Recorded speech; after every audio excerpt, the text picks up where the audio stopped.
toda esta pandemia. Claro que sí. Bueno, habíamos escuchado efectivamente al señor Muente hablando de Ociptel, hablando sobre la posibilidad del corte que se empezaría mañana de los teléfonos, pero hay que reconocer que si solo el 2 o 3% ha logrado el fraccionamiento, yo no creo que la gente no haya querido hacerlo. Las condiciones no han estado dadas. Yo no sé si ustedes han tratado de hacer algún trámite vía telefónica durante la cuarentena y por lo menos durante buena parte de abril y hasta mediados de mayo el asunto era francamente difícil.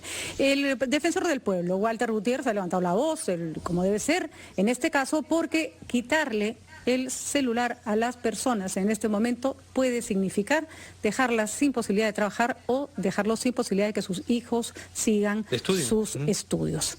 Doctor Walter Gutiérrez, ¿cómo está? Muy buenos días. Patricia, buenos días. Ricardo, Fernando, buenos días. Bienvenido. Buenos días, defensor. Bueno, ¿cuál es la evaluación que ha hecho la Defensoría del Pueblo sobre esta medida bastante drástica, hay que decirlo? Sí, Patricia, es una medida drástica y desafortunadamente es una medida que no ha previsto la situación. Hace un momento he escuchado señalar que las personas que toman el servicio postpago son personas que, pareciera que en línea de principio pudieran pagar. Pero eso no necesariamente es exacto, porque estamos viendo que hay 100.000 familias, 100.000 padres de familia que han pasado de tomar un servicio educativo privado a un servicio educativo público. Esto quiere decir que antes podían pagar un colegio, pero ahora no lo pueden pagar. ¿No es verdad? Claro, ayer veíamos, disculpe, defensor, pero por ejemplo, ayer veíamos a una persona que en Gamarra, por ejemplo, contaba, yo tenía mi tienda y yo no era ambulante, yo vendía con formalidad y desde que me ha cerrado la tienda tengo que salir a vender a la calle porque las deudas me están comiendo. Entonces, sospechamos que esa persona que tenía buenos ingresos, por ejemplo, en este momento no puede pagar ni el teléfono. Sí, pero permítame imaginar esta idea. Miren, entonces partimos de un error o de un distanciamiento de la realidad, porque esta situación de emergencia sanitaria ha cambiado radicalmente la condición de cientos de miles y millones de personas. Hay 1.200.000 personas sin trabajo solo en Lima.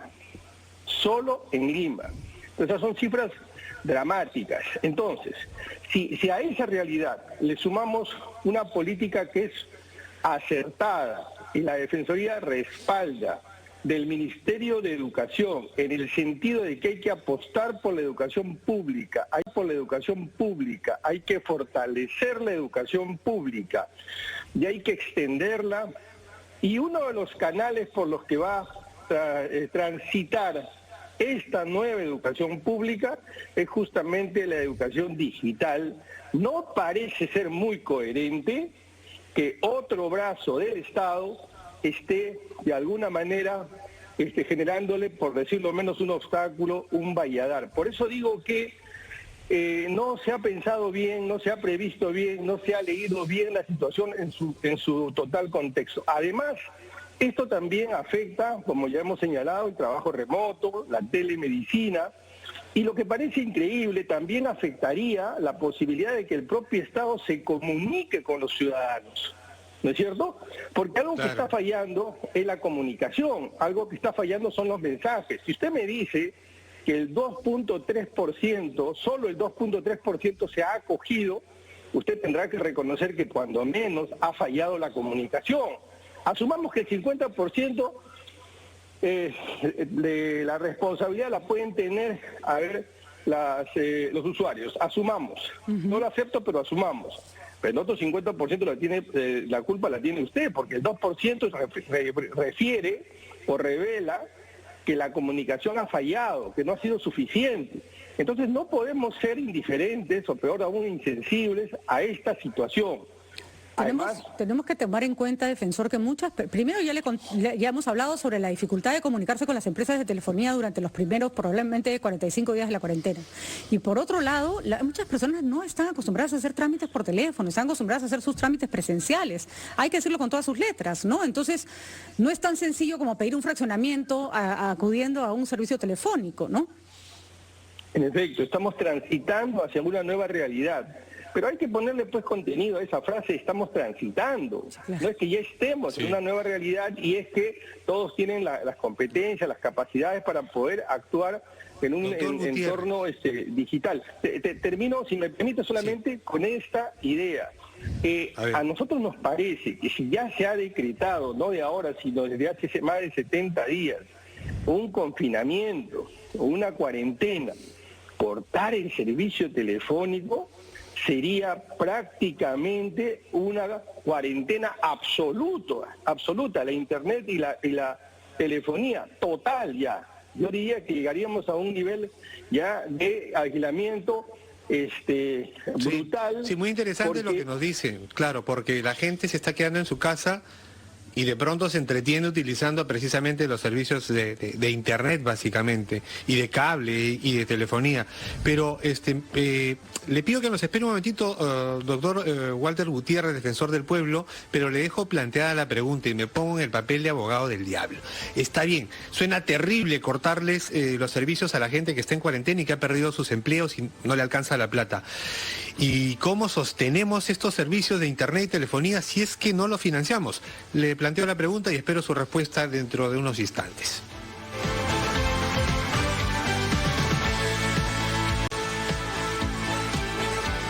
Ocho de la mañana con 18 minutos, regresamos a Ampliación de Noticias, conversamos con el doctor Walter Gutiérrez, defensor del pueblo, a propósito de esta medida que ahora OCIPTEL nos dice podría estar en evaluación o se está evaluando a último momento cuando estaba por entrar en vigencia.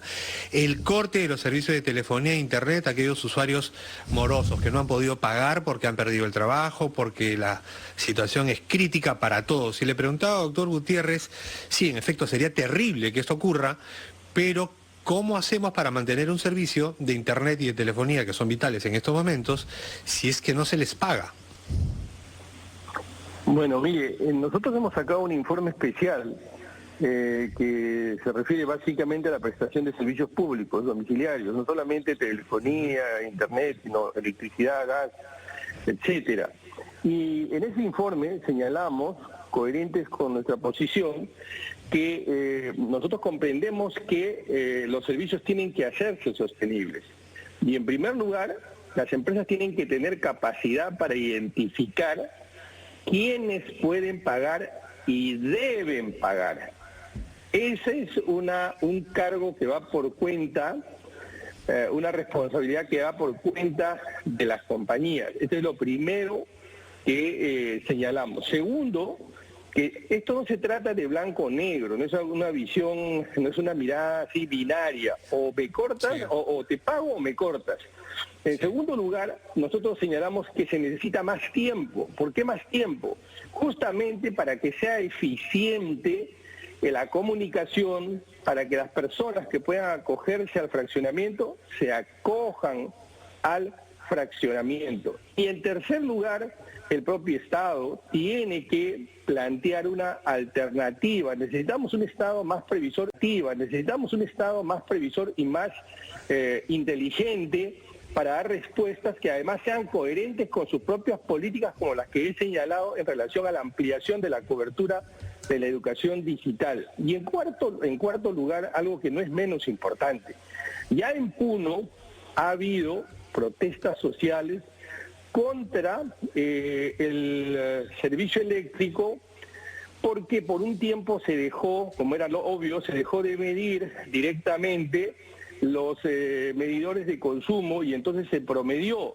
Y entonces yo que tenía una ferretería, por ejemplo, y había estado cerrado durante 2 meses, me cobraron lo que me cobraron en meses anteriores. Entonces hubo una protesta, hubo mediación de la Defensoría del Pueblo para que esto tome un curso pacífico y finalmente se encuentre una solución. Muy bien. ¿Qué quiero decir con esto? Estamos en una situación tensa. No tomemos medidas equivocadas, maximalistas, que pueden generar mayor problema. Por todas las razones que he inventariado en esta entrevista, pero también porque ya tenemos cierta tensión y conflictos en algunos lugares del país. Entonces, mi invocación, mi exhortación a las autoridades, a OCIPTEL, que reevalúen esto y que cuando menos lo posterguen, pero no simplemente para el mero discurso del tiempo, sino para tomar alternativas, para diseñar alternativas que puedan encontrar salidas a esta situación.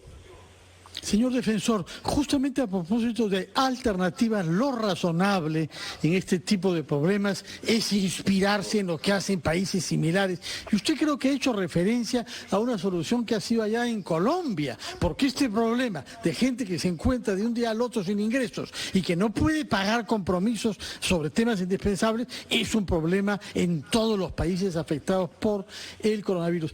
¿Qué experiencias ve usted en la escena internacional que podrían inspirar nuestras políticas públicas? Bueno, primero una mayor previsión. Aquí la clave de todo es previsión. Si hacemos nosotros una mirada de todo lo que está pasando, varias cosas debimos prever y no las previmos. No se previeron. Creo que ustedes son testigos, como muchos, que la Defensoría del Pueblo a lo largo de los últimos 70 días ha sacado informes sobre mercados, sobre albergues, sobre los penales, con muchísima anticipación señalando estos problemas. También con anticipación hemos señalado esto. Entonces, lo primero, tiene que haber capacidad de previsión y compromiso, algo que es fundamental. Este no es un problema del Poder Ejecutivo, ni siquiera es un problema del Estado. Y aprovecho para este espacio para pedirle al presidente de la República, a mis demás colegas del Consejo de Estado, que debemos reunirnos. Hace más de un mes y medio que no nos reunimos. Decía que es fundamental que involucrar a la sociedad, a la empresa privada. Este es un problema no del Ejecutivo, no del Estado, sino del país. Esto afecta a la seguridad nacional del país. En consecuencia, tenemos que involucrar al sector privado y el sector privado tiene que contribuir. Incluso hay que evaluar la posibilidad, si hablamos de un bono 380, también hay que evaluar la posibilidad, desde luego de manera muy temporal, de alguna suerte de apoyo, bono, para algo que hoy es fundamental. El acceso a Internet es un derecho relacional. Si usted corta Internet, está afectando otros derechos fundamentales. Y eso lo han entendido muy bien en el contexto internacional y en Colombia también. Ahí la empresa privada, el Estado, tiene mecanismos de previsión, como por ejemplo tener acceso a todos estos servicios públicos de manera gratuita. Entonces, se entiende, señor Walter Gutiérrez, perfectamente que vivimos en una economía de mercado, pero también debemos entender, y se respeta ese modelo, pero también tenemos que entender que esta es una situación bastante particular, en la que las reglas han cambiado en todo sentido, y por supuesto no van a cambiar para siempre, es para atender una emergencia. Y le planteo esto porque, por ejemplo, con respecto a los balones de oxígeno, que la mayoría de los balones de oxígeno van al sector industrial, pero en este momento la gente se está ahogando y no hay una coordinación entre el Estado y la empresa privada para que ese oxígeno pueda pasar temporalmente al uso clínico, ¿no es cierto?, al uso hospitalario, y que se atienda a una emergencia que ya nos desbordó, por poner un caso similar al que estamos viendo con el caso de la telefonía. Su ejemplo es excelente porque precisamente eso es lo que necesitamos. Nosotros no podemos sentarnos a esperar a que el Ejecutivo haga todo, los gobiernos locales hagan todo, las empresas privadas, las universidades. Yo me pregunto, ¿cuál es la función de las universidades? ¿Solamente implementar, adaptarse a dar educación virtual? No, señor. Es fundamental que la universidad se extienda extramuros de sus campus universitarios y haga planteamientos. De hecho, hay varias universidades que lo están haciendo. La Universidad Católica, la Universidad Cayetano, la Universidad San Martín, que entiendo que ha ofrecido una plataforma educativa al Ministerio de Educación, la Universidad Católica, que está haciendo respiradores, está fabricando respiradores, la Universidad Cayetano, y muchas otras que, perdonen si me estoy olvidando de algunas, pero deben ser todas las universidades. Mire, en Tumbes, esto hace un par de días he tomado conocimiento, en Tumbes hay una empresa peruano, entiendo que es peruano-alemana, que ha señalado que ellos pueden elaborar test moleculares, alrededor de más de 5.000 o 6.000. Yo voy a tomar contacto entre hoy y mañana con las autoridades y ver la manera de articular al sector de salud porque hay empresas que quieren ponerse a trabajar porque saben perfectamente que si no ayudan a salir de esta situación, va a ser mucho más difícil para ellas mismas, para sus trabajadores, para sus negocios, para las familias. En consecuencia, este es un trabajo donde tenemos que estar absolutamente todos comprometidos, militantes. Entonces, por lo tanto, todo aquel que tiene una posición de dirección, sea OCITEL, sea el Ministerio de Salud, de Educación, la Presidencia de la República, todos tenemos que hacer de articuladores para cohesionar a todas las fuerzas del país para poder salir adelante. Usted tiene toda la razón, toda la razón. Necesitamos involucrar a todas las fuerzas vivas del país para salir lo más rápido posible de eso. Muy bien, señor Gutiérrez. Fernando, ¿alguna pregunta? No, simplemente qué va a pasar mañana, porque hay una fecha precisa de todo este problema, que es que la autorización dada por OCIPTEL, un órgano del Estado, permite a partir del día 3 cortar líneas. Más tarde hablaremos con algún congresista de la Comisión de Defensa del Consumidor que nos dará datos sobre de cuántas personas se trata, pero mucho tememos que hay ahí millones de personas concernidas. Estamos hablando de millones de personas, estamos hablando de derechos fundamentales y yo estoy convencido que esta entrevista está siendo escuchada por las autoridades y que van a mínimamente postergar, ganar tiempo. No podemos quitarle el balón de oxígeno de Internet a millones de personas. Señor defensor del pueblo, y justamente porque nos están escuchando, le pido que en esta intervención final reitere la propuesta de la Defensoría del Pueblo sobre cómo actuar sobre servicios básicos en estas épocas como Internet y otros, por favor. Estoy convencido, decía, que las autoridades van a escuchar y mínimamente van a postergar esta decisión, y no solo para postergarla en el tiempo, sino para tomar medidas concretas y hacerlas compaginar con sus otras políticas, como el ejemplo que puse respecto al desafío que se han puesto desde el Ministerio de Educación por fortalecer la educación pública, y esto va a ser a través, obviamente, de la educación digital. Entonces tenemos que ser coherentes, no puede ser que un brazo del Estado esté haciendo una cosa y el otro, más bien, de alguna manera esté generando ahí un obstáculo, desde luego no voluntario, pero sí por falta de coordinación. Entonces, en suma y en resumen, mi invocación, mi exhortación es que las autoridades comprendan este contexto y cuando menos nos tomemos tiempo para poder articular entre todos y salir adelante. Muy bien, defensor, perfecto. Muchísimas gracias, doctor Huerta Gutiérrez. Importante voz que tiene que ser escuchada. Hasta la próxima. Y mañana no se puede cortar el servicio telefónico si solo el 3% se acogió a una política de fraccionamiento no lo suficientemente difundida y para la cual tampoco hubo los canales necesarios y apropiados durante mucho tiempo para que la persona pudiera hacer este trámite. Vamos a una pausa, regresamos en breve.